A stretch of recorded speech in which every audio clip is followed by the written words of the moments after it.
बिस्मिल्लाहिर्रहमानिर्रहीम। अस्सलाम वालेकुम। मेरे ईओबीआई के तमाम खूबसूरत पेंशनर्स को, भाइयों को सलाम हो। अल्लाह ताला आपको कायम और दायम रखे, आपके तमाम दीनी दुनियावी हाजात को पूरा करे, वहाँ से रिस्क दे जहाँ से गुमान है और वहाँ से भी जहाँ से गुमान नहीं है। ये खुदा की ज़ात है, जो तोड़ने पे आए तो कोई जोड़ नहीं सकता और जोड़ने पे आए कोई तोड़ नहीं सकता। एहसान है मोहम्मद व आले मोहम्मद का।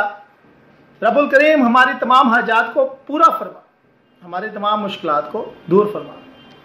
बड़ा ख़ास मौजू ईओबीआई का, और मौजू भी ऐसा जो आपके लिए तशना तलब था, बार बार पूछ रहे थे।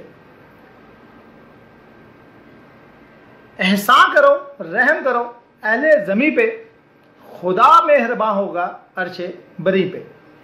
ईओबीआई के वो तमाम मेरे बुजुर्गवार, वो तमाम दोस्त बहनें भाई, इस वीडियो को आखिर तक देखें और लाजमी देखें। ये ईओबीआई वेरिफिकेशन के वो तमाम क्वेश्चंस का, सवालात का जवाब है जो आप वक्तन फ़क्तन हमसे पूछते रहते हैं।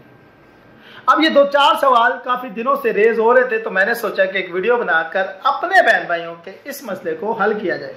हल करना भी ज़रूरी था। अब मसला क्या है? मसला आपने गौर से सुनना है, नहीं तो ये देख रहे हैं छड़ी, हाँ सुनना है आपने गौर से। ये छड़ी नहीं है, मसवाक है, ऐसे, ठीक है। मसला क्या? मसला यह है कि वेरिफिकेशन कराने वालों को दो किस्म के मसाइल का सामना है। जो टेलीनॉर से या इजी कैश से अपनी वेरिफिकेशन कराते हैं, अक्सर उनकी वेरिफिकेशन नहीं होती, एक मसला। नंबर 2, वेरिफिकेशन बाज़ औक़ात इसलिए नहीं होती कि उम्र ज़्यादा हो जाने की वजह से आपके हाथों के निशानात जो हैं वो तकरीबन महदूद हो चुके हैं, मिट चुके हैं, महदूम हो चुके हैं। नंबर 3, जो ओवरसीज बैठे हुए हैं वो कहते हैं जी हमारी पेंशन कैसे मिलेगी, हम अगर बाहर बैठे हुए हैं और नहीं ले सकते तो पेंशन कैसे मिलेगी। एक तो तुम बाहर बैठे हो तो 8,500 क्या लोगे, अपने भाइयों में तकसीम कर दिया करें, सदका ज़कात दे दिया करें, खुम्स दे दिया करें। बहरहाल वो आपकी रकम है, आपका हक बनता है, मेरा काम है आपको सिर्फ सजेस्ट करना। उसके बाद लोग सवाल करते हैं कि जी ये अगस्त और मार्च और सितंबर में क्यों होता है। और फिर उसके बाद अक्सर लोगों का ये मैसेज है और अक्सर लोगों का जवाब भी है। एक तो सवाल जवाब खुद ही करते हैं कि यार मेरा तो अक्टूबर का वेरिफिकेशन का आया हुआ है, और कोई कहता है मेरा नवंबर का वेरिफिकेशन का आया हुआ है। इन तमाम सवालों को एड्रेस करेंगे, तमाम सवालों का जवाब देंगे, लेकिन उससे पहले मेरे चैनल को सब्सक्राइब करें, वीडियो अच्छी लगे तो लाइक एंड शेयर करें। आखिर तक वीडियो देखेंगे तो मजा आएगा, नहीं तो पैसे वापस, ठीक है। क्यों? एक एक सवाल का जवाब देना है और हर सवाल इंपॉर्टेंट है, ठीक है जी। वो एक स्कूल में गए ना, और टीचर ने बच्चों से पूछा पाकिस्तान किसने बनाया, वो परेशान हो गए। उन्होंने कहा जी एक क्या इसने बनाया, दूसरा क्या उसने बनाया। और टीचर की तरफ देखा, उन्होंने कहा पाकिस्तान किसने बनाया, उनका बनाया तो इनमें से किसी ने, आप बोल नहीं रहे, हमारा वो साहब है। पहली बात यह है कि मैंने कई दफ़ा दरख्वास्त की है, बारहा दरख्वास्त की है, एक दफ़ा फिर आपसे दरख्वास्त कर रहा हूँ कि ईओबीआई की वेरिफिकेशन के लिए, मेरे भाइयों, ईओबीआई की वेरिफिकेशन के लिए आप कोशिश करें। मुझे पता है बुरी बात है, मुश्किल है, लेकिन कोशिश करें कि आप बैंक अल फलाह की ब्रांच में जाएं। पूरी वीडियो उस पर बनाई हुई है कि आप बैंक अल फलाह की ब्रांच में जाकर इसलिए अपनी वेरिफिकेशन करवाएं कि अगर आपकी उंगलियों के निशान जो हैं वो सही नहीं है तो वहाँ पे बैठा हुआ अमला अगर अच्छा हुआ तो वो आपकी वेरिफिकेशन बाय फोटो, बाय तस्वीर, बाय तस्दीक कि ये बंदा मेरे सामने बैठा हुआ है, हेड ऑफिस करा देगा। अदरवाइज कोई चवल बैठा हुआ तो फिर वो चवले मारेगा, क्योंकि इन बैंकों के अंदर, प्राइवेट सेक्टर के अंदर वो बच्चे बैठे होते हैं जो बच्चे कम और बच्चे ज़्यादा होते हैं, यानी कि उनको तमीज़ तरीका नहीं होता। बहरहाल आपने इसको टेंशन नहीं लेनी, आपने वहाँ चले जाना है, क्योंकि जो आप वेरिफिकेशन इजी कैश, इजी पैसा के यहाँ करवाते हैं वो सिम की तो हो जाती है, लेकिन आपकी उंगलियों की नहीं होती। तो बेहतर है, बार बार की दरख्वास्त है, रिक्वेस्ट है, इल्तिजा है, दुआ जोड़ के कि मैं जानता हूँ मुश्किल काम है, लेकिन बेहतर है कि आप बैंक में चले जाएं और अपनी बायोमेट्रिक वेरिफिकेशन करवा लें। दूसरा सवाल है जी मैं ये मार्च और सितंबर में क्यों कराऊं, इसलिए कि जी स्टेट बैंक ने कहा है।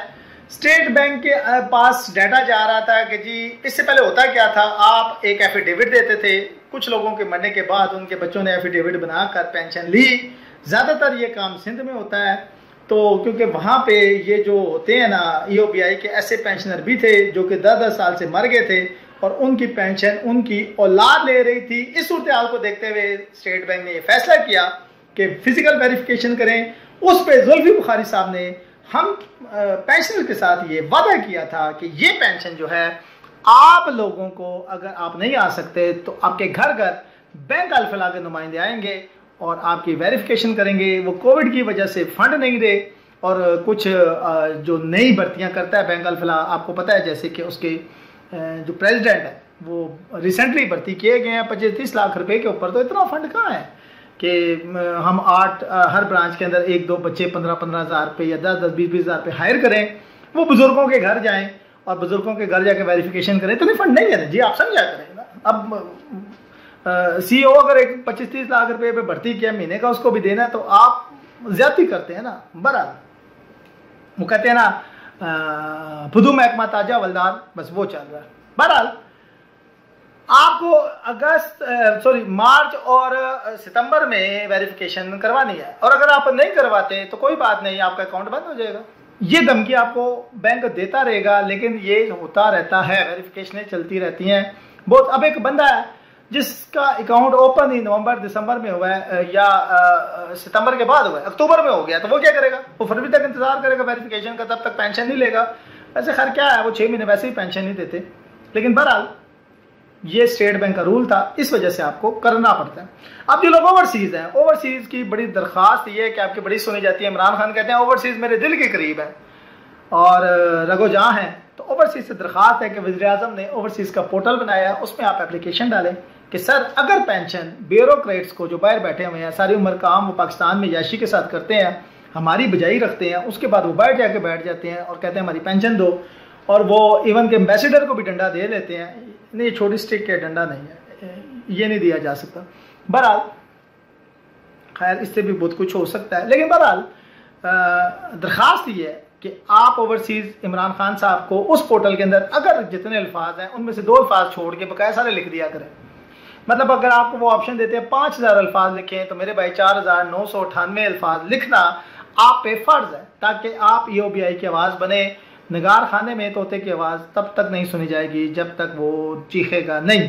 रोए बगैर ते माँ भी दूध नहीं देती, ठीक है? ये आपने फॉलो करना है, क्योंकि जो पेंशनर्स बाहर बैठे हैं, ब्यूरोक्रेट्स जिनकी लाखों में पेंशन है, वो ले रहे हैं। EOBI वालों को क्यों नहीं मिल रही? अगर उनको भी मिलनी चाहिए, मेथड और रसूल एक ही होना चाहिए, वो भी जाएं और जाके अपने जो कौंसलेट है, जो सफारत खाने हैं, वहाँ पे एप्लीकेशन दें और उनकी पेंशन भी बहाल होनी चाहिए और उनको भी लाइव वेरिफिकेशन या अंगूठे की सहूलत ना भी हो तो कुछ नहीं होता। या फिर सफारत खाने जो है बायोमेट्रिक रख लें, वहाँ वेरिफिकेशन करवा लिया करें।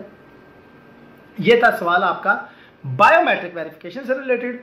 उसके बाद आपके नए चेयरमैन साहब का तैनाती हो गई जी। अस्सलाम वालेकुम, बहुत मेहरबानी सर जी आपकी कि आप आ गए हैं। उम्मीद है कि अब आप मामलात को सीधा करेंगे। खलबली मची हुई है EOBI के अंदर। वो जो डॉग पे आए हुए थे और बड़े बड़े फंड ले रहे थे, उनको देखें अब शकील साहब क्या करते हैं। मैं आपको एक बात बताऊँ, लाले अमर के अंदर जब इब्राहिम हक साहब की भर्ती हुई है तो 7-8 लाख रुपया मेरा ख्याल है उनकी वहाँ पे सैलरी है। उन्हें 7-8 लाख रुपया लेके क्या करना, उन्हें क्या फ़र्क पड़ता है इतने के, तो वो च्युइंगम खा छोड़ते हैं। बहरहाल हम हुकूमत के इस इक़दाम की भरपूर हिमायत करते हैं, शुक्रिया अदा करते हैं कि बिलाखिर शकील साहब की तैनाती हो गई है। तो वीडियो अच्छी लगे तो लाइक एंड शेयर कीजिएगा। एवं लाइटर मूड में ज़रा आपके साथ गपशप लगाई है, आप तक इन्फॉर्मेशन पहुंचाने की कोशिश की है, जो आप लेने पे आपका दिल तो करता नहीं, 2 मिनट के बाद आप वीडियो नहीं देखते। तो वीडियो अच्छी लगे तो लाइक एंड शेयर कीजिएगा और चैनल को सब्सक्राइब कर लिया करें। मोहब्बतों का कभी कभी इज़हार किया करें, समझा करें। शुक्रिया।